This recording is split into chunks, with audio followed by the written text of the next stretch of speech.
সুপ্রিয় দর্শক শ্রোতা, আসসালামু আলাইকুম। স্বাগত আইএফআইসি নিবেদিত এই সময়ের আজকের আলোচনায়। আমি জাহেদ চৌধুরী আপনাদের সঙ্গে আছি। আজ আমরা আলোচনা করব সমসাময়িক বিভিন্ন গুরুত্বপূর্ণ বিষয় নিয়ে। এই মুহূর্তে একটি বিষয়ই গুরুত্বপূর্ণ, যেটা হলো আগামী জাতীয় সংসদ নির্বাচন এবং গণভোট।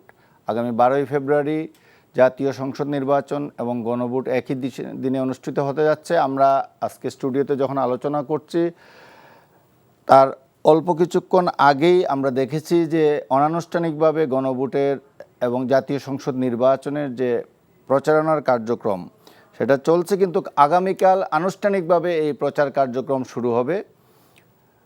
বিএনপি, জামাত নেতৃত্বাধীন জোট এবং অন্যান্য রাজনৈতিক দলগুলো আগামীকাল তাদের নির্বাচনী প্রচারণা আনুষ্ঠানিকভাবে শুরু করবে। আজ প্রতীক বরাদ্দ দেওয়া হয়েছে নির্বাচনের প্রার্থীদের মধ্যে এবং ইতিমধ্যে আমরা দেখেছি যে প্রার্থিতা চূড়ান্ত হয়েছে। যারা প্রত্যাহার করে নেওয়ার তারা প্রত্যাহার করে নিয়েছেন। এই সমস্ত বিষয় নিয়ে আলোচনার জন্য আজকে আমাদের স্টুডিওতে উপস্থিত আছেন মনিরা শারমিন, যুগ্ম আহ্বায়ক এনসিপি এবং এনসিপি নির্বাচন পরিচালনা কমিটির সেক্রেটারি। আপনাকে এনটিভি স্টুডিওতে স্বাগত জানাচ্ছি। আরও উপস্থিত রয়েছেন অ্যাডভোকেট হুমায়ুন কবির বুলবুল, সাবেক ডেপুটি অ্যাটর্নি জেনারেল এবং সিনিয়র আইনজীবী, বাংলাদেশ সুপ্রিম কোর্ট। জনাব হুমায়ুন কবির বুলবুল, আপনাকেও এনটিভি স্টুডিওতে স্বাগত জানাচ্ছি। ধন্যবাদ, আপনাকেও অনেক ধন্যবাদ। আমরা যেমনটি শুরুতে বলছিলাম, মনিরা শারমিন, আপনাকে দিয়ে শুরু করতে চাই। আপনি একটা গুরুত্বপূর্ণ দায়িত্বে আছেন, নির্বাচন পরিচালনা কমিটির সেক্রেটারি। সুতরাং আপনার কাছ থেকে আমরা খবরাখবর জানতে পারবো কি অবস্থা নির্বাচন পরিচালনা। কালকে থেকে তো আনুষ্ঠানিক প্রচারণা শুরু হচ্ছে। আপনাদের এনসিপির এবং সামগ্রিকভাবে নির্বাচনের প্রস্তুতিটা কেমন দেখছেন? ধন্যবাদ আপনাকে এবং আমার সহালোচক ভাই উপস্থিত আছেন, ভাইকে অনেক শুভেচ্ছা এবং টিভি পর্দায় যারা দেখছেন তাদের শুভেচ্ছা। এনসিপি আসলে নির্বাচনী প্রচারণার কালকে আনুষ্ঠানিকভাবে শুরু করবে এবং আজকে পর্যন্ত তো আসলে প্রতীক বরাদ্দ ছিল। সুতরাং আমাদের যারা প্রার্থীরা আছেন তারা আসলে এক ধরনের টেনশন, উত্তেজনা, আসলে কারা কারা আসলে প্রার্থী হচ্ছেন এবং তাদের এলাকায় নানানভাবে করে নিজেদের অবস্থানটা আসলে রাখার একটা জায়গাতে ছিলেন আর কি এতদিন। এখন তারা আনুষ্ঠানিকভাবে জনগণের কাছে যাবেন এবং নিজেদের মার্কা বলেন এবং নিজেদের পরিচিত করাবেন। আপনি জানেন যে এনসিপি নতুন রাজনৈতিক দল, সেই জায়গা থেকে এনসিপির যারা প্রার্থী তাদের আসলে সাধারণ মানুষ দেখা গেছে যে আসলে টেলিভিশনের পর্দায় বিভিন্ন জনসভা বলেন বা মিডিয়ার মাধ্যমে বলেন বেশি দেখেছে। সুতরাং সেই জায়গা থেকে আমাদের যারা তারা আসলে নিজের এলাকায় সাধারণ মানুষের সাথে এক ধরনের কুশল বিনিময় করছেন এবং আগামীকালকে থেকে আমাদের যে আনুষ্ঠানিক নির্বাচনী প্রচারণা শুরু, সেটির একদম প্রথম শুরু হিসেবে আমরা যেটি চিন্তা করেছি সেটা হচ্ছে যে মানে কোথা থেকে আপনারা এই প্রচারণা শুরু করবেন? কালকের কর্মসূচিটা কি আপনাদের? কালকের কর্মসূচি হচ্ছে আগামীকালকে আমাদের 3 নেতার মাজার, আমরা সেখানে শেরেবাংলাকে ফজলুল হক এবং হোসেন শহীদ সরওয়ার্দীর কবর জিয়ারত এবং এর পরবর্তীতে আমরা নজরুল এবং হাদি, জাতীয় কবি কাজী নজরুল ইসলাম এবং শহীদ ওসমান হাদি, তাদের কবর জিয়ারতের মাধ্যমে আমাদের এই আনুষ্ঠানিক প্রচারণা শুরু হবে এবং সেটি আমরা শাহবাগে এসে শেষ করব। তো এটি আসলে পুরো এলাকাতে আমরা একটা পদযাত্রার মতো করব এবং এর মাধ্যমে এই উৎসবমুখর পরিবেশের মাধ্যমে আমরা চিন্তা করছি যে কালকের আনুষ্ঠানিক যাত্রা শুরু করবার। ধন্যবাদ আপনাকে। আপনার কাছে আবারও আসবো ফিরে। অ্যাডভোকেট হুমায়ুন কবির বুলবুল, নির্বাচনের প্রস্তুতিটা কেমন দেখছেন আপনি? আপনার দৃষ্টিতে এই কালকে থেকে যে নির্বাচনী প্রচারণা শুরু হবে, এইবারের এত বছর পর, দীর্ঘ স্বৈর শাসনের পর, ফ্যাসিবাদী শাসনের পর একটি নির্বাচন অনুষ্ঠিত হতে যাচ্ছে। আনুষ্ঠানিকভাবে তার প্রচারণা শুরু হয়েছে এবং কালকে থেকে শুরু হবে এবং আজকে রাতেই আমরা যেটা দেখেছি যে বিএনপির চেয়ারম্যান জনাব তারেক রহমান সিলেটে চলে গেছেন।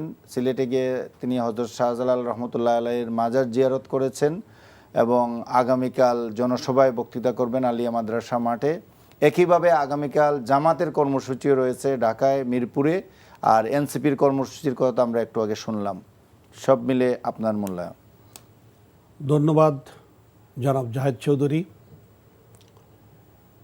ধন্যবাদ এনটিভির কলাকুশলীবৃন্দ এবং এই মুহূর্তে এনটিভির সামনে এনটিভির দর্শক যারা দেখছেন সবাইকে ধন্যবাদ। দীর্ঘ 16 বছরের ফ্যাসিস্ট শাসনামলে নির্বাচন শব্দটা কার্যত নির্বাসনে চলে গিয়েছিল। নির্বাচনের সংজ্ঞাও রীতিমতো পাল্টে গিয়েছিল। মানুষ নির্বাচন আসলে বরং একটা ভীতির মধ্যে থেকেছে, একটা শঙ্কার মধ্যে থেকেছে। তা দীর্ঘ 16 বছর পর ছাত্র জনতার গণ অভ্যুত্থানের মাধ্যমে 2024 সালের 5 আগস্ট সফল গণ অভ্যুত্থান অনুষ্ঠিত হয়েছে।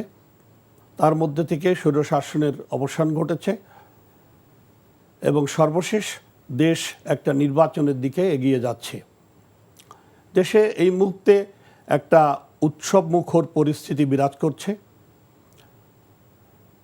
বাংলাদেশ জাতীয়তাবাদী দলের চেয়ারম্যান জনাব তারেক রহমান আগামীকাল থেকে তার নির্বাচনী প্রচার প্রচারণা শুরু করবেন। তিনি ইতিমধ্যে পুণ্যভূমি হযরত শাহজালালের মাজারে পৌঁছেছেন, সেখানে জিয়ারাত করেছেন। আগামীকাল থেকে প্রচার প্রচারণা শুরু করবেন। জামায়াতে ইসলামীর নেতৃত্বে 10 দলীয় জোটও আগামীকাল ঢাকা থেকে প্রচার প্রচারণা শুরু করবে। এনসিপির প্রস্তুতির কথা আমরা ইতিমধ্যেই শুনেছি। সুতরাং সব কিছু মিলিয়ে দেশে এখন একটা উৎসবমুখর পরিস্থিতি বিরাজ করছে। জনগণ আশা করছে 12ই ফেব্রুয়ারি পর্যন্ত এই উৎসবমুখর পরিস্থিতিটা বজায় থাকবে, আইন শৃঙ্খলা পরিস্থিতি স্বাভাবিক থাকবে, সুষ্ঠুভাবে একটা নির্বাচন হয়ে যাবে। জনগণের দীর্ঘদিনের হারানো অধিকার, ভোটদানের অধিকার তারা ফিরে পেয়েছে, সেটা প্রয়োগ করবে এবং নির্বাচনের পরেও শান্তি শৃঙ্খলা বজায় থাকবে। সাধারণ মানুষের মধ্যে এরকম একটা প্রত্যাশা কাজ করছে। আমি আপনার কাছে আবারও আসবো।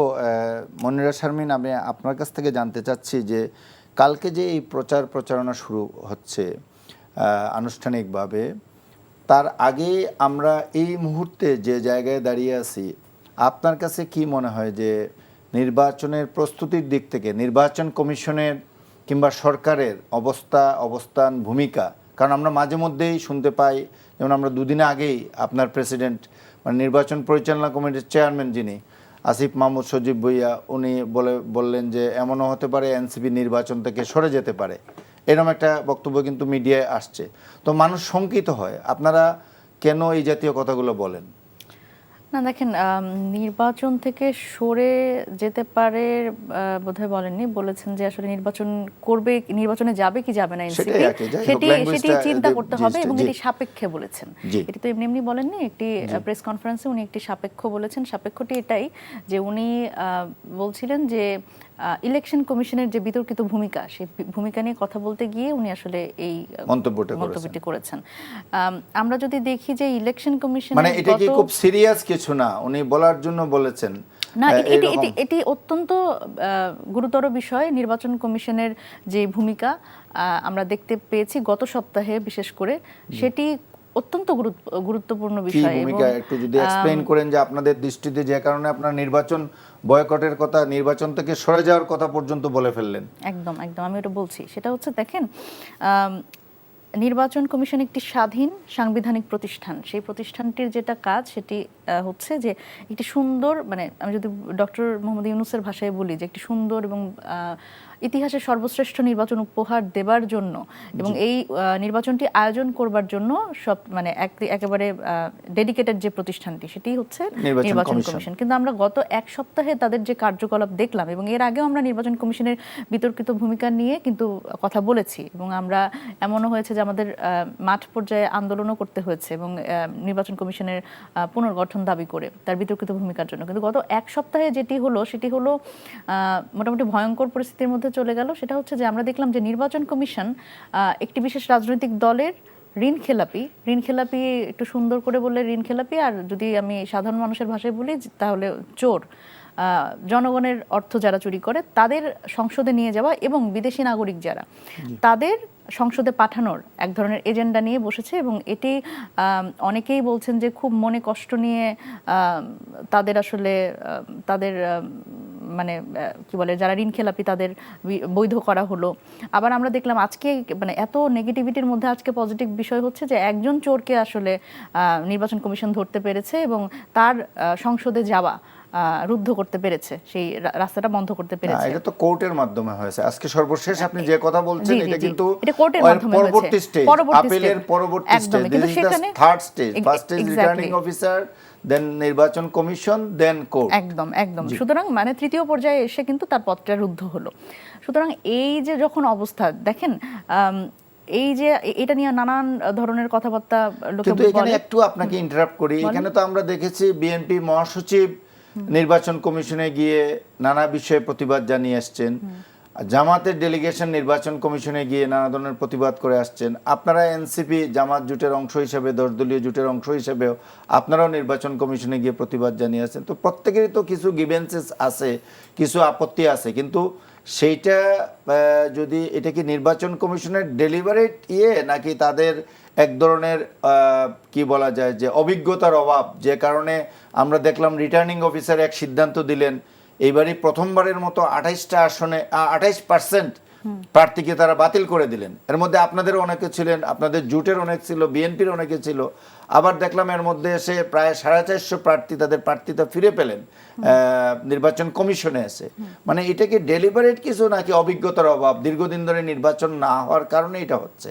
না দেখেন, এটা হচ্ছে আমি যদি বলি আমার কাছে যে একেবারে সহজভাবে যেটা মনে করি আমি, সেটা হচ্ছে যে নির্বাচন কমিশন মানে সম্ভাব্য নির্বাচন কমিশন না, শুধু প্রশাসনটাই আসলে এখন যে অবস্থায় আছে সেটা হচ্ছে সম্ভাব্য ক্ষমতায় আসবে বলে যারা মানে যাদের তারা ধারণা করছে তাদের পক্ষে একটু বেশি ঝুঁকে যাওয়ার চেষ্টা করছে। ধরেন মানে এখন প্রশাসনও এক ধরনের বড় বিএনপি হবার চেষ্টা করছে, আবার নির্বাচন কমিশনও একটু নিজেদের বড় বিএনপি প্রমাণ করবার। ধরেই নিচ্ছেন যে বিএনপি ক্ষমতায় আসবে? আমরা না, তারা ধরে নিয়েছে আর কি, আমরা তো ধরে নিইনি। আমরা আমাদের তো অবশ্যই সন্দেহ আছে যে তারা আসলে ক্ষমতায় আসতে পারবেন কিনা, এবং সেটা তো জনগণের ভোটের মাধ্যমেই প্রমাণ হবে। কিন্তু বিষয়টি হচ্ছে যে প্রসেসটা, সেটা হচ্ছে যে দেখেন যখন আপনি, আমার মনে হয় যে বিএনপির জন্য এটি কিন্তু খুবই নেতিবাচক ব্যাপার যে যখন তারা আসলে ঋণ খেলাপিদের, এবং জামাতের জন্য দেখেন জামাতেরও কিন্তু আমি যতদূর জানি যে দ্বৈত নাগরিক কম বেশি আছে, আপনাদেরও একজন ছিল, এবং দেখেন আমাদের সিলেট সদর আসনের প্রার্থী তো দ্বৈত নাগরিক ছিলেন। Exactly, that's the point. দেখেন পলিসি শুড বি পলিসি, মানে পলিসি সবার জন্য একভাবে ইমপ্লিমেন্টেড হবে, আইন সবার জন্য একভাবে ইমপ্লিমেন্টেড হবে। আমাদের যে যিনি দ্বৈত নাগরিক বা বিদেশি নাগরিক, ওনার জন্য তো এনসিপি কখনোই বলতে চাইতো না যে আমাদের ওনাকে পার করে দেন, আপনারা বৈধ হিসেবে মনোনয়ন দেন, আমরা এটা বলতে যেতাম না।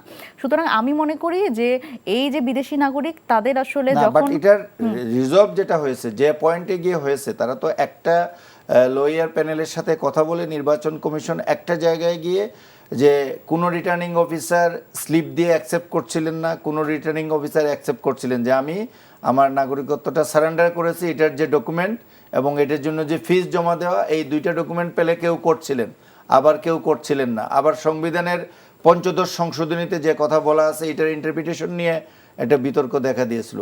তো যেটা আপনি বলতে চাচ্ছেন এটা তো পরবর্তীতে আপনারাও মেনে নিয়েছেন যে সিদ্ধান্তটা তারা দিয়েছে। আমরা মেনে নেইনি। দেখেন নির্বাচন কমিশনের তো আসলে সংবিধানের ব্যাখ্যা করবার কোনো অথরিটি নাই, সংবিধানের ব্যাখ্যা করবার একমাত্র অথরিটি ভাই আরো ভালো বলতে পারবেন, সেটা হচ্ছে সর্বোচ্চ সুপ্রিম কোর্ট।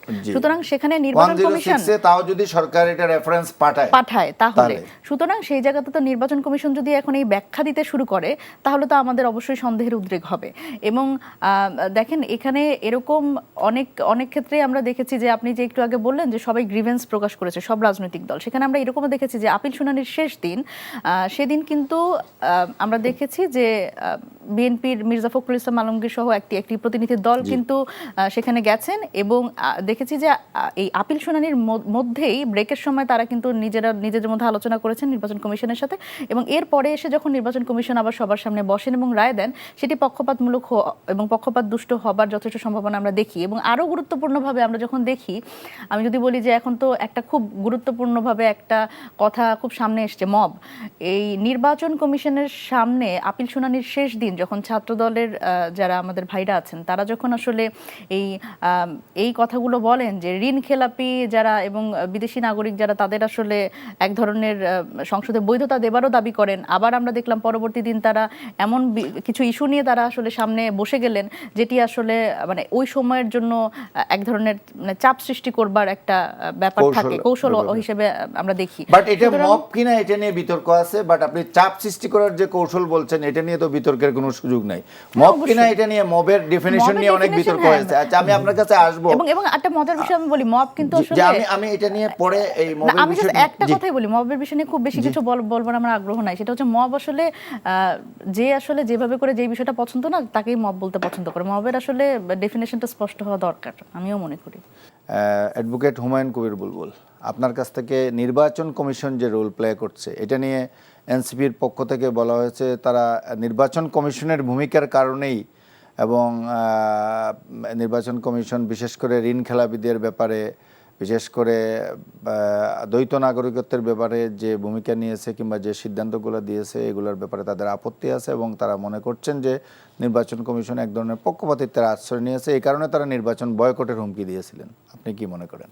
ধন্যবাদ। নির্বাচন কমিশন এমনই একটা জায়গা, এখানে বসলে সবাই তার বিরুদ্ধে অভিযোগ করবে। বাংলাদেশে এরকম নির্বাচন কমিশন ছিল না যার বিরুদ্ধে অভিযোগ উত্থাপিত হয়নি। বর্তমান চিফ ইলেকশন কমিশনার জনাব এম নাসিরুদ্দিন সহ যে নির্বাচন কমিশন আছে, এই কমিশনের বিরুদ্ধে বাংলাদেশের কোনো রাজনৈতিক দল এ পর্যন্ত অভিযোগ করতে বাদ দেননি। বিএনপি করেছে, জামাত ইসলামী করেছে, অন্যান্য ছোটোখাটো দলও করেছে, এমনকি এই জুলাই আন্দোলনের রূপকার এনসিপিও করছে। সুতরাং নির্বাচন কমিশনের বিরুদ্ধে সবসময় অভিযোগ উত্থাপিত হবে, তবে নির্বাচন কমিশনকে এ ব্যাপারে শক্ত ভূমিকা পালন করতে হবে। নির্বাচন কমিশন যে কোনো ইস্যুতে সবার ক্ষেত্রে এক ধরনের সিদ্ধান্ত নেবে, সেটাই সবাই আশা করে। আর দ্বৈত নাগরিকত্বের যে বিষয়টা এসেছে সেটা হচ্ছে বাংলাদেশের সংবিধানের ৬৬ অনুচ্ছেদে উল্লেখ আছে, যদি তিনি বিদেশি কোনো রাষ্ট্রের নাগরিকত্ব গ্রহণ করেন কিংবা তাদের কোনো প্রতিশ্রুতিবদ্ধ হন, সেক্ষেত্রে তিনি বাংলাদেশে নির্বাচন করতে পারবেন না। কিন্তু তিনি যদি মনোনয়নপত্র জমা দানের আগে তার বিদেশি নাগরিকত্ব পরিত্যাগ করেন, সেক্ষেত্রে কোনো সমস্যা নেই। এক্ষেত্রে যে প্রশ্নটা উত্থাপিত হয়েছে সেটা হচ্ছে তিনি নাগরিকত্ব পরিত্যাগ করেছেন কি না। আচ্ছা, এখানে যে নিয়মটা আছে, তিনি হয়তো সেই রাষ্ট্রের সংশ্লিষ্ট কর্তৃপক্ষের কাছে অ্যাপ্লিকেশন করবেন, এটার জন্য যদি কোনো নির্ধারিত ফি থাকে ফিটাও জমা দেবেন, কিন্তু এইটার যে প্রসিডিউর, এটা কখন গৃহীত হবে কি, এইটা তো সবটা তার হাতে না। সুতরাং তার হাতে যতটুকু আছে যে তিনি অ্যাপ্লিকেশন করেছেন কিনা, তিনি নির্ধারিত ফিস জমা দিয়েছেন কিনা এবং আনুষঙ্গিক যে কাজগুলো আছে সেটা করেছেন কিনা। তিনি যদি এটা করে থাকেন তাহলে তিনি নির্বাচন করার ক্ষেত্রে কোনো রকম প্রতিবন্ধকতার সম্মুখীন হবেন না। সেটা নিয়েই বিতর্ক এবং সেটা নিয়েই বলা হচ্ছে কেউ কেউ যে এই কারণেই এই ডিবেটটা হয়েছে। তো আরেকটা বিষয় আমি আপনার কাছ থেকে জানতে চাই এই বিষয়ে, যে নির্বাচন কমিশনের এই যে এইবার আমরা যেটা দেখলাম যে রিটার্নিং অফিসাররা যে সিদ্ধান্ত নিলেন, নির্বাচন কমিশনে এসে তার 75% 80%ই চেঞ্জ হয়ে গেল, এটা কেন হলো? এটা কি তাদের অভিজ্ঞতার অভাব? যে যারা রিটার্নিং অফিসার হিসেবে ডিসি, জেলা প্রশাসক যারা নিয়োগপ্রাপ্ত হয়েছেন, অনেকে একবারে নতুন গেছেন, প্রথমবারের মতো মাঠ পর্যায়ে গেছেন, অতীতে নির্বাচনের অভিজ্ঞতা নেই, তাদের ঠিকমতো ওরিয়েন্টেশনটা, যাওয়ার আগে ব্রিফিংটা, কমিশনের সাথে ইন্টারাকশন কিংবা এইরকম বিষয় আসে হয়নি বলে এটা হয়েছে। আমার কাছে সেটাই মনে হয়, কারণ এখন 64টা জেলায় যারা জেলা প্রশাসক আছেন তারা একদম নতুন। ইতিপূর্বে স্থানীয় সরকার পরিষদের কোনো নির্বাচন পরিচালনা করার অভিজ্ঞতাও তাদের নেই। সুতরাং এই যে সংশ্লিষ্ট আইন কানুন আছে, এগুলো সব ক্ষেত্রে তাদের বোঝাটা কষ্টকর ছিল। সে কারণে তাদের সিদ্ধান্ত অনেক ক্ষেত্রেই নির্বাচন কমিশনে এসে পাল্টে গেছে, আবার কোর্টে এসেও কিছু কিছু ক্ষেত্রে চেঞ্জ হয়েছে। এখানে এই আইন কানুনের বিষয়টা সবার কাছে সমানভাবে বোধগম্য না, হয়তো এক একজন এক একভাবে বুঝেছেন। আর আরও একটা জিনিস হচ্ছে, যারা দ্বৈত নাগরিক এবং যারা ঋণ খেলাপি, তারা নিঃসন্দেহে খুব সচ্ছল মানুষ। তারা তাদের কেসকে মোকাবেলা করার জন্য তারা বড় বড় আইনজীবীদের নিয়োগ করেন, তারাও সেইভাবে ব্যাখ্যা করেন। ফলে সব ক্ষেত্রে সঠিক সিদ্ধান্ত নেওয়া কষ্টকর হয় রিটার্নিং অফিসারদের ক্ষেত্রে। এবং এটা আমরা নির্বাচন কমিশনে এসে এটার অনেকটা সমাধান কিংবা এটা একটা স্ট্রিমলাইনে একই ধরনের সিদ্ধান্ত, আমি যেটা মূলত বলতে চাচ্ছি যে এটা চেঞ্জ হয়ে গেছে। আপনার কাছে আসবো মুন্নিরা শারমিন, আপনার কাছে আবারও আসতে চাই, যেটা যে নির্বাচনী প্রচার কাল থেকে শুরু হবে, আপনার কাছে কি মনে হচ্ছে যে এই প্রচারের ক্ষেত্রে কি চ্যালেঞ্জ মোকাবেলা করতে হতে পারে রাজনৈতিক দলগুলোকে এবং প্রার্থীদেরকে? দেখেন, এইখানে আমি এটা যেভাবে দেখি সেটা হলো, আমরা নির্বাচনী সংস্কৃতিতে এত বছর যেটা দেখে এসেছি যে বেশি শক্তির প্রভাব, যে দল যত বড় তার গুন্ডা বাহিনী তত বড়। এবং নির্বাচনে আমরা দেখেছি যে প্রতিপক্ষ বা নির্বাচনের যে অন্য দলের প্রার্থী আছে তাদের প্রতি এক ধরনের তাদের প্রচারণায় বাধা প্রদান করা, বা দেখা গেছে যে বিভিন্ন সময় আমরা বিভিন্ন এলাকায় সংঘর্ষের মতো ঘটনা দেখি। সুতরাং এই জিনিসগুলোর আশঙ্কা তো অবভিয়াসলি আছে, এবং তার থেকে বড় আশঙ্কা হচ্ছে এবারের নির্বাচনে, সেটা হচ্ছে আমরা কিন্তু দেখেছি যে আইন শৃঙ্খলা পরিস্থিতি আসলে আমরা বহুদিন ধরে সব রাজনৈতিক দলের মুখ থেকে এটি আমরা কিন্তু শুনেছি যে এই বিষয় নিয়ে আসলে কেউই সন্তুষ্ট নন। সেই জায়গা থেকে আইন শৃঙ্খলা বাহিনীর সক্ষমতা এবং সেই তারা আসলে কতটা এই নির্বাচনের এই প্রচারণায় এই যেই যদি কোনো সংঘর্ষ বলেন বা যদি অনাকাঙ্ক্ষিত কোনো ঘটনা ঘটে, সেক্ষেত্রে সেটা ট্যাকেল দেওয়ার মতো সক্ষমতা তাদের আছে কিনা। যদিও স্বরাষ্ট্র উপদেষ্টা সবসময় বলে যাচ্ছেন যে না, কোনো অসুবিধা নাই, এটি তারা ট্যাকেল দিতে পারবেন। কারণ এবার তো সর্বোচ্চ সংখ্যার বিচার যদি বলেন, যে আমরা যেটা দেখেছি আইন শৃঙ্খলা বাহিনীর 9 লাখ সদস্য মোতায়েন থাকবেন, এর মধ্যে সেনাবাহিনীর 1 লাখেরও বেশি সদস্য থাকবেন, এবং তাদের ম্যাজিস্ট্রেসি ক্ষমতা, স্ট্রাইকিং ফোর্স হিসেবে কাজ করা, সেন্টারে কাজ করা, অনেক ক্ষমতা দেওয়া হয়েছে। বলা যায় যে সর্বোচ্চ ক্ষমতাটা তাদেরকেও দেওয়া হয়েছে।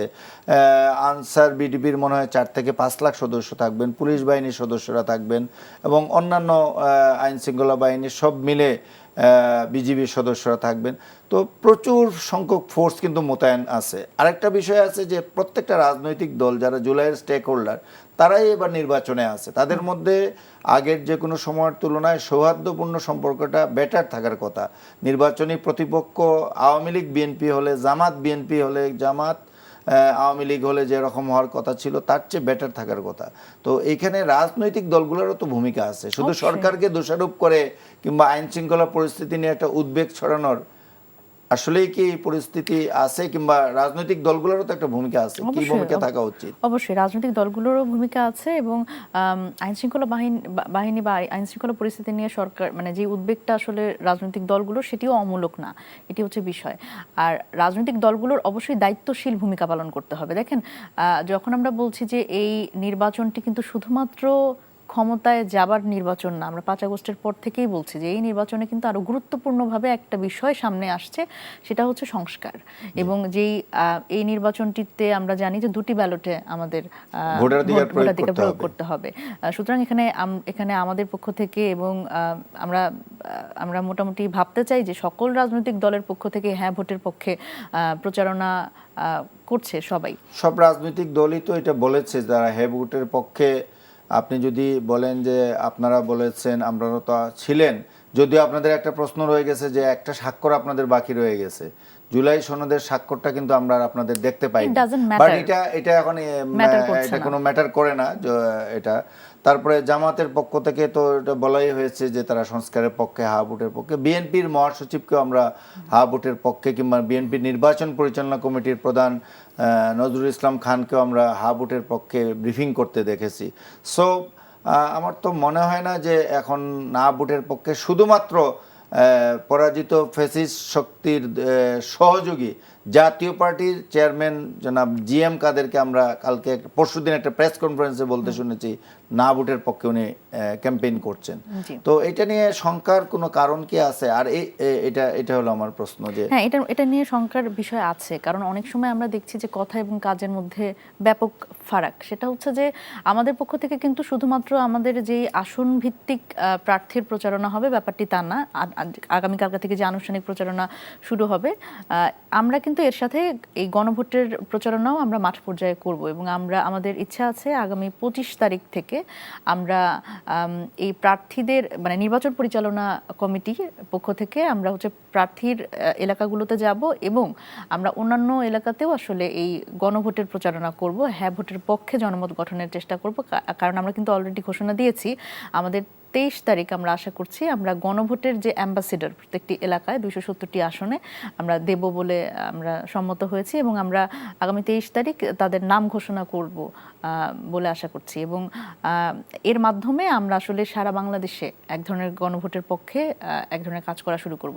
কিন্তু দেখেন, এখানে আমরা একটা জিনিস খেয়াল করছি যে বিএনপির পক্ষ থেকে যেটা বলা হচ্ছে যে তাদের নেতৃত্ব পর্যায়ে, আমি যদি বলি কেন্দ্রীয় পর্যায়ে যেই কথাটা বলা হচ্ছে যে তারা হ্যাঁ ভোটের পক্ষে আছে, যদিও তারা আসলে এই আমরা যখন ঐকমত্য কমিশনে আলাপ আলোচনা করেছি, তারা এর পরবর্তীতে একেবারে ইমিডিয়েট এর পরে অনেক সময় অনেক ধরনের বিভ্রান্তিমূলক বক্তব্য বা মন্তব্য তারা তো সিগনেটারি, আপনি জুলাই সনদে তো তারা স্বাক্ষর করেছে। হ্যাঁ, এখন তো তাদের আসলে অস্বীকার করা বা পিছিয়ে আসার কোনো সুযোগ নেই। এক্স্যাক্টলি। এবং তারা রিটার্নও করছেন, এটা নিয়ে খুব জোরালো গলায় বলছেন তাদের যে বিরোধের জায়গাটুকু, যে আমি যা স্বাক্ষর করেছি আর জুলাই আদেশে যা বলা হয়েছে দুইটার মধ্যে ফারাক আছে। কিংবা গণভোটে যে 4টা প্রশ্ন দেওয়া হয়েছে, প্রথম প্রশ্নটা ক কিংবা 1 নম্বর প্রশ্নটার ব্যাপারে তাদের আপত্তি আছে, যে এইগুলোতে তাদের নোট অফ ডিসেন্ট দেওয়া ছিল, কিন্তু এইটা এখন গণভোটে চাপিয়ে দেওয়া হয়েছে। বাকি 3টার বিষয়ে তো তাদের কোনো পর্যায়ে কোনো আপত্তি ছিল না। তারা তো আসলে সিগনেচার করার পরে তো আসলে এই আপত্তিও ধোপে টেকে না। যাই হোক, এখন বিষয়টা হচ্ছে যে কেন্দ্রীয় পর্যায়ে এক ধরনের মন্তব্য করা হচ্ছে, কিন্তু আমরা যেটা দেখছি একেবারে তৃণমূল পর্যায়ে, স্থানীয় পর্যায়ে কিন্তু না ভোটের পক্ষেও বিএনপির যারা স্থানীয় নেতারা তারা প্রচারণা করছে। তারা বিভিন্নভাবে জনগণকে বিভ্রান্ত করার চেষ্টা করছে যে এখানে যদি হা জয় যুক্ত হয় তাহলে 71 মুছে যাবে, 24টাকেই প্রতিষ্ঠিত করা হবে, এই ধরনের নানান ধরনের কথা। এবং এটা এখন সোশ্যাল মিডিয়াতে অহরহ এই ভিডিওগুলো এটা কমে আসছে, কেন্দ্র থেকে বলার পরে এটা কিছুটা কমে আসছে। আপনার কাছে আবারও আসবো অ্যাডভোকেট হুমায়ুন কবির বুলবুল। এই যে 2-3টা বিষয় আসলো, যেটা হলো হা ভোটের পক্ষে প্রচারণা, হা ভোট যদি জয়ী না হয় তাইলে আইনগত দিক থেকে এইটার কি কোনো সমস্যা হবে, কিংবা এই নিয়ে যে এক ধরনের মানুষের মধ্যে উনি যেটা বলছিলেন যে তৃণমূল পর্যায়ে কেউ কেউ এটা নিয়ে বিভ্রান্ত হচ্ছে, আপনি কি মনে করেন? হা ভোটের পক্ষে বাংলাদেশের সব রাজনৈতিক দলই আছে। মনিরা শারমিন যেটা বলেছেন, সামাজিক যোগাযোগ মাধ্যমে দেখা যায় বিচ্ছিন্নভাবে 2-1 না ভোটের কথা বলেন। তারা দলের এমন কোনো অফিস বিয়ারার না, তারা দলের এমন কোনো গুরুত্বপূর্ণ ব্যক্তি না। এমনকি তাদের এই আইডিগুলো সত্যিকার অর্থে সঠিক কিনা, এগুলো ফেক আইডি কিনা, সেটা নিয়েও যথেষ্ট সন্দেহ আছে। কারণ সামাজিক যোগাযোগ মাধ্যমে তো এখন অনেক কিছুই হয়। অ্যাজ এ হোল বাংলাদেশ জাতীয়তাবাদী দল হা ভোটের পক্ষে স্ট্যান্ড নিয়েছে এবং হা ভোটের পক্ষে প্রচার প্রচারণা চালাচ্ছে। জামাতি ইসলামীও চালাচ্ছে, এনসিপি তো চালাচ্ছে। সুতরাং এই মুহূর্তে শুধুমাত্র ফ্যাসিস্ট সরকারের সহযোগী জাতীয় পার্টি ছাড়া আর কেউ না ভোটের পক্ষে নেই। হা ভোট জয়ী হতে হবে, এবং হা ভোট জয়ী হওয়ার কোনো বিকল্প নেই। হা ভোট জয়ী হতে হবে, এবং আমরা আশাবাদী হা ভোট জয়ী হবে। আরেকটা বিষয় এখানে আমি আনতে চাই, যে আপনি যেহেতু সামাজিক যোগাযোগ মাধ্যমের কথা আসলো, নির্বাচনকে কেন্দ্র করে এই নির্বাচনের সময় আপনার কাছ থেকেই শুনতে চাই যে নির্বাচনের সময়ে যে এআই বেস যে ক্যাম্পেইন, মিথ্যা প্রচারণা, মানুষকে আরেকটা প্রার্থীকে হ্যাসেলে ফেলার জন্য তাদের বিরুদ্ধে প্রচার প্রচারণা চালিয়ে দেওয়ার একটা আশঙ্কা করা হচ্ছে, কিন্তু এটাকে প্রিভেন্ট করার প্রস্তুতিটা সেইভাবে দেখা যাচ্ছে না। এটা কি আগামী 20-21 দিনের যে প্রচার প্রচারণা 20 দিনে চলবে, এই প্রচারে এটা কোনো পর্যায়ে কি রকম বিঘ্ন সৃষ্টি করতে পারে? ধন্যবাদ। এআই ভিত্তিক যে প্রচারণা, এটা সত্যি উদ্বেগজনক। নির্বাচন কমিশন ইতিমধ্যে এ ব্যাপারে কিছু ব্যবস্থা নিয়েছে, কিন্তু আমার কাছে মনে হয় সেই ব্যবস্থাটা আরও বাড়ানো দরকার। এমনকি প্রত্যেকটা রাজনৈতিক দলেরও সামাজিক যোগাযোগ মাধ্যমে অপপ্রচার, এআই ভিত্তিক প্রচারণা, এগুলো মোকাবেলার জন্য তাদেরও আলাদা করে সেল থাকা দরকার। কারণ তা না হলে সামাজিক যোগাযোগ মাধ্যমের এই বিভ্রান্তিকর প্রচারণায় মানুষ ক্ষতিগ্রস্ত হবে, এমনকি নির্বাচনটা বাধাগ্রস্ত হতে পারে, নির্বাচনে একটা ব্যাঘাত সৃষ্টি হতে পারে। আপনার কাছে আসবো আবার মনিরা শারমিন, আপনার কাছ থেকে আরও একটা বিষয় নিয়ে আমরা জানতে চাই, যেটা হলো আপনারা যখন জামাতের নেতৃত্বাধীন 10 দলীয় জোট, তখন 11 দলীয় ছিল, ইসলামী আন্দোলন বাংলাদেশ বেরিয়ে যাওয়ার পর থেকে, চরমোনাই পীরের হাত পাকা বেরিয়ে যাওয়ার পর থেকে এখন এটা 10 দলীয় জোট। তো আপনারা যখন জামাতে যোগ দেওয়ার সিদ্ধান্ত নিলেন, তারপরে আপনাদের দলের ভিতরে এক ধরনের বিদ্রোহ, বিক্ষোভ এবং একটা অংশ 30 জনের আমরা একটা স্টেটমেন্ট দেখেছিলাম, এটা নিয়ে আপত্তি দেখেছিলাম। তো এইটা এখন কি সব কিছু মিটমাট হয়ে গেছে, নাকি এটার কোনো প্রভাব পড়তে পারে এই নির্বাচনে? না, প্রথমত হচ্ছে আমি একটু এটা বলতে চাই যে জামাতে যোগ দেওয়ার না, মানে জামাতের সাথে আসন সমঝোতার এই সিদ্ধান্তের প্রেক্ষিতে, আর আমাদের দলের পক্ষ থেকে যে 30 জনের একটা আমাদের এই সিদ্ধান্তের বিপক্ষে একটা নোট অফ ডিসেন্ট ছিল। তো বিষয়টা হচ্ছে যে এইটি আমাদের দলের গণতান্ত্রিক চর্চার অংশ, যে আমরা আমাদের দলের, এবং আমি ব্যক্তিগতভাবে আমি নওগাঁ 5 আসনে নির্বাচন করবার কথা ছিল, কিন্তু এই সিদ্ধান্তের প্রেক্ষিতে আমি আমার নিজের সিদ্ধান্তটা আসলে পরিবর্তন করি এবং আমি নিজেকে নির্বাচন থেকে আসলে সরিয়ে নিই। আমার কাছে মনে হয়েছে যে এই সিদ্ধান্তের, ব্যক্তিগতভাবে আমার কাছে মনে হয়েছে যে এই সিদ্ধান্তের ফলে আমার দলের সম্ভাবনা, আপনিও? হ্যাঁ, অবশ্যই। এবং এই হচ্ছে সিদ্ধান্তের প্রেক্ষিতে আমার মনে হয়েছে যে আমার দলের সম্ভাবনা হয়তো অন্যভাবে দেখতে গেলে আমার দলের সম্ভাবনা একটু কমিয়ে ফেলা হয়েছে। আমরা যদি 300 আসনে নির্বাচন করতে পারতাম এবং স্বাভাবিকভাবেই আমাদের দলে আসলে সেই প্রচার ক্যাম্পেইনটা হতে পারতো, ভবিষ্যতের জন্য এটা একটা গ্রাউন্ড সৃষ্টি করতে পারতো। তবে অনেকেই মনে করছিল, আপনাদের দল থেকে এই কথাটা সবচেয়ে জোরালোভাবে উচ্চারিত হচ্ছিল যে আমরা স্বতন্ত্রভাবে আমাদের একটা অস্তিত্বের জানান দিতে চাই। একদম।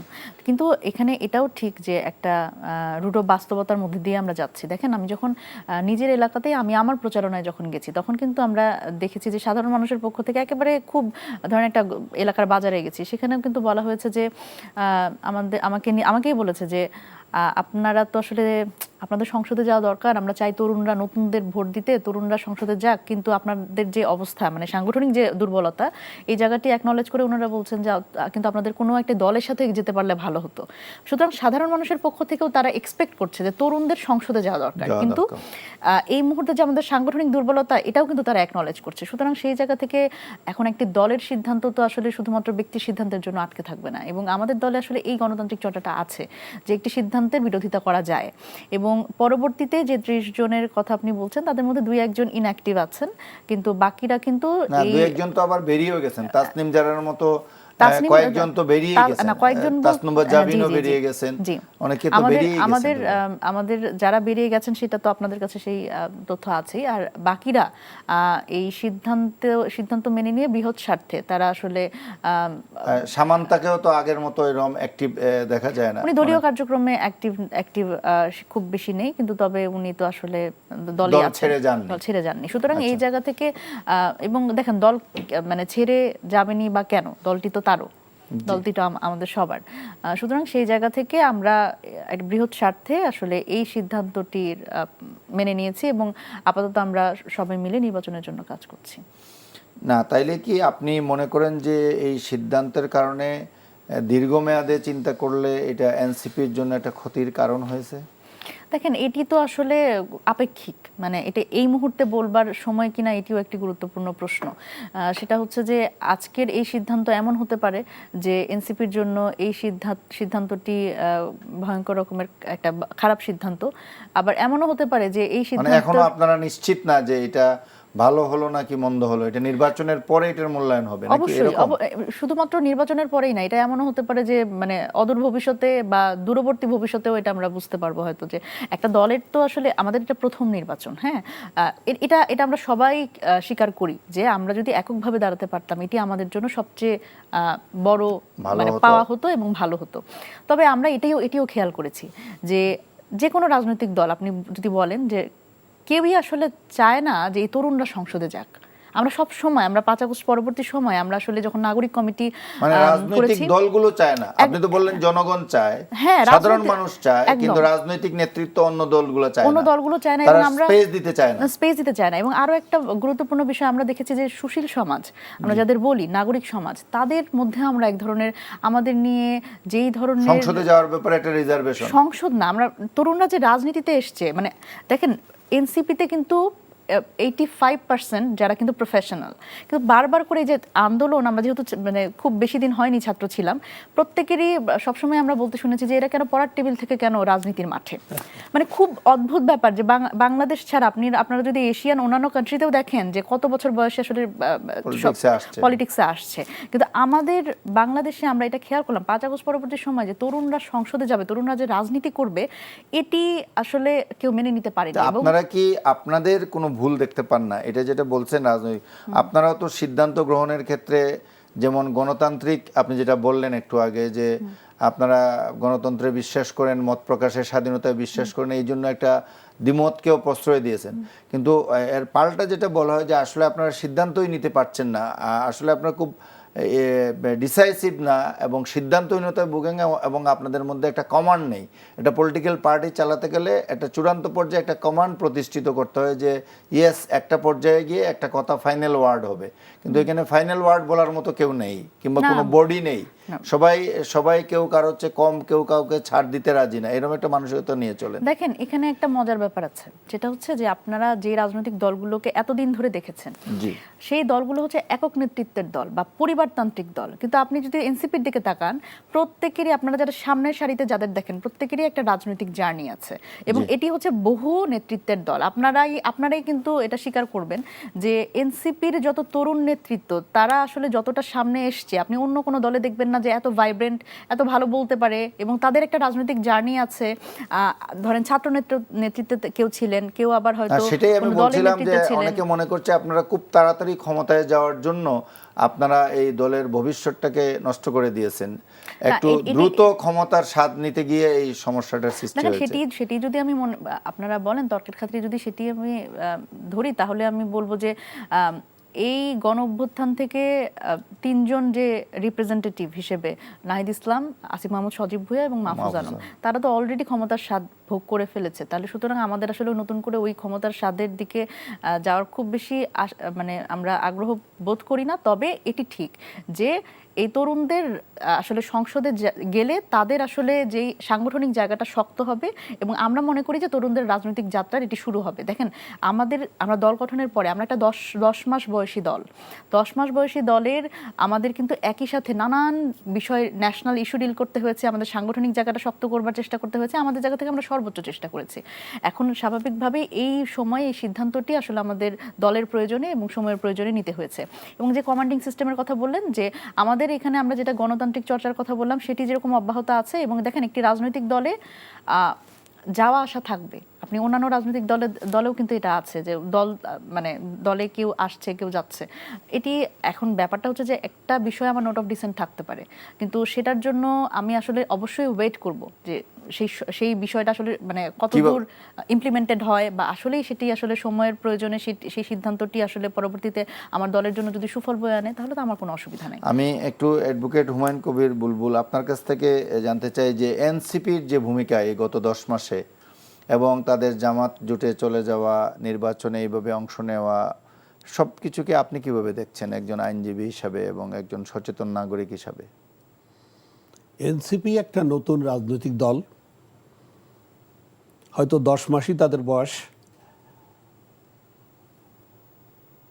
নির্বাচন প্রশ্নে আমরা প্রথমে শুনেছিলাম তারা বিএনপির সাথে যোগাযোগ রক্ষা করছে এবং বিএনপির সঙ্গে সেই যোগাযোগটা বোধহয় বেশ কিছু দূর পৌঁছেছিল।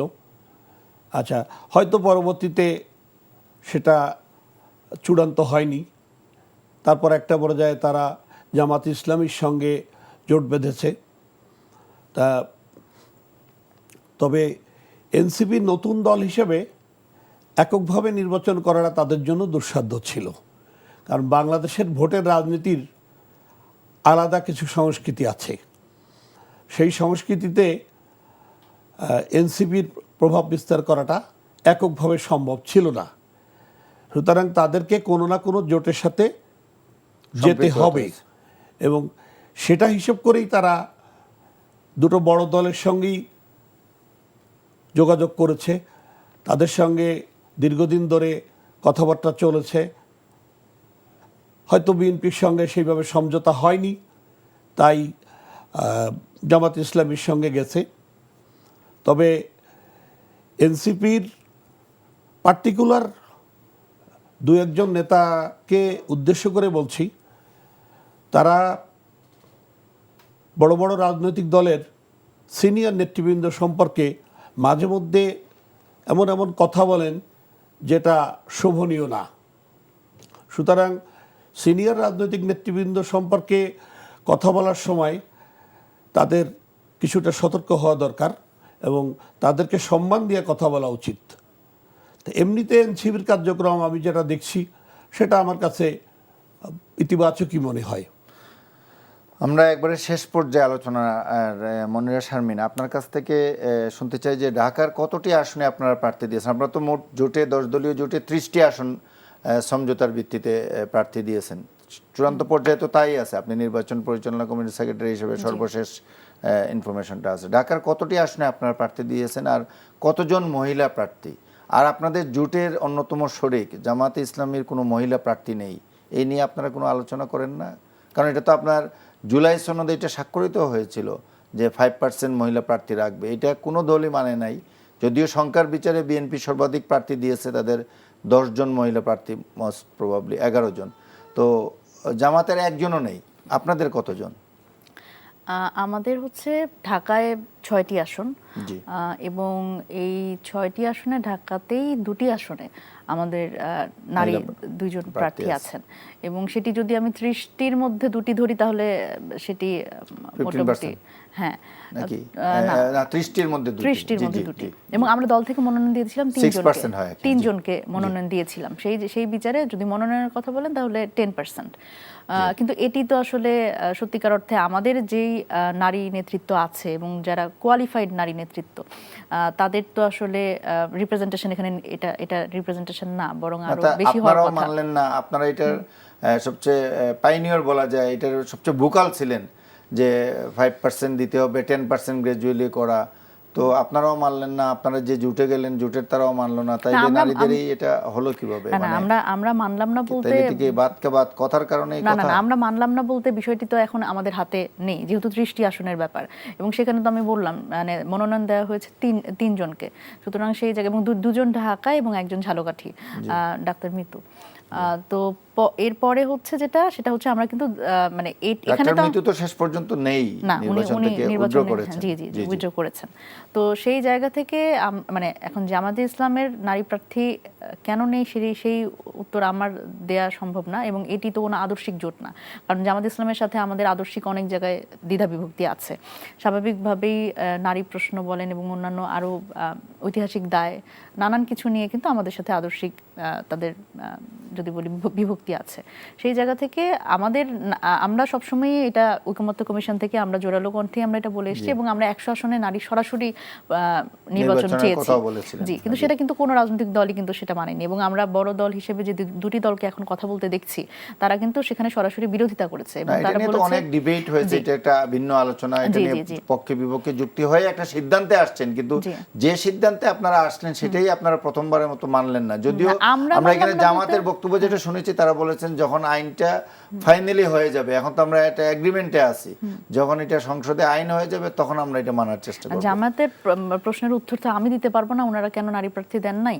আমাদের তো আমরা নারী প্রার্থী মনোনয়ন দিয়েছি এবং সেটি 5%-এ যেহেতু সবাই ঐকমত্যে এসছে, সেখানে তো আমি যদি বলি যে 30 জনের মধ্যে আমরা 10%, তাহলে আমাদের ইয়েটা কিন্তু। এবং আমরা আরেকটা বিষয়, এখানে তো সুযোগ নেই 30 জনের বেশি আমাদের মানে প্রার্থী করার তো সুযোগ নেই, এবং আমরা 270টি আসনে যে গণভোটের প্রার্থী দিব সেখানে কিন্তু আমরা বলছি যে আমরা 15% নারী প্রার্থী করব, গণভোটের প্রার্থী হবেন তারা।